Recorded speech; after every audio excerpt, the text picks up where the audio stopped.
ஒழுங்கா இருக்கணும், இல்லைன்னா வேற மாதிரி ஆகிரும்.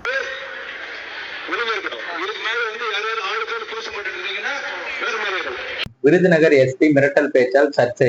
சிவகாசி அருகே சின்ன காமன்பட்டியில் உள்ள பட்டாசு ஆலை வெடி விபத்தில் நேற்று 8 பேர் உயிரிழந்த நிலையில் படுகாயம் அடைந்த அரசு மருத்துவமனையில் சிகிச்சை பெற்று வந்த லிங்கசாமி என்பவர் இன்று ஜூலை 2ஆம் தேதி உயிரிழந்திருக்காரு. இந்த விபத்தில் 4 பேர் படுகாயம் அடைந்து சிவகாசி அரசு மருத்துவமனையில் சிகிச்சை பெற்று வருகின்றார். இதனிடையே பாத்தீங்கன்னா முதலமைச்சர் மு.க.ஸ்டாலின் உயிரிழந்தவர்களின் குடும்பங்களுக்கு தலா 4 லட்சம், படுகாயம் அடைந்தவர்களுக்கு 1 லட்சமும், லேசான காயம் அடைந்தவர்களுக்கு 50,000 ரூபாயும் நிவாரணமாக அறிவிச்சிருக்காரு.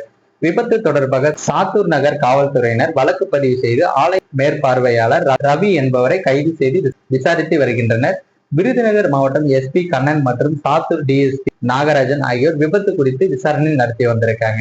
இந்த நிலையில பாத்தீங்கன்னா பட்டாசு ஆலை விபத்தில் உயிரிழந்தவர்களின் உடல்கள் அரசு மருத்துவமனையில் வைக்கப்பட்டுள்ள நிலையில அவர்களின் குடும்பத்திற்கு ஆலை நிர்வாகம் 10 லட்சம் நிவாரணம் வழங்க வேண்டும் என போராட்டத்தில் ஈடுபட்ட போது ஒழுங்கா இருக்கணும்,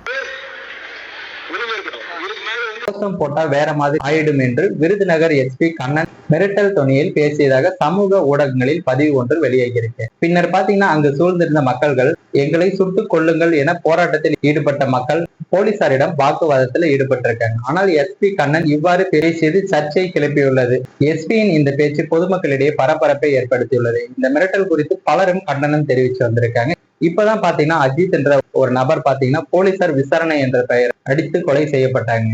காவல்துறையின் அராஜகம் பாத்தீங்கன்னா தொடர்ந்து வரும் நிலையில இது போன்ற சம்பவங்கள் மீண்டும் மீண்டும் அதிர்ச்சியை ஏற்படுத்திட்டு வந்துட்டு இருக்கு. பொதுமக்களுக்கு பாதுகாப்பு தரக்கூடிய காவல்துறையே இந்த மாதிரி சம்பவங்களில் ஈடுபடுவது பெரும் பரபரப்பை ஏற்படுத்திட்டு இருக்கு.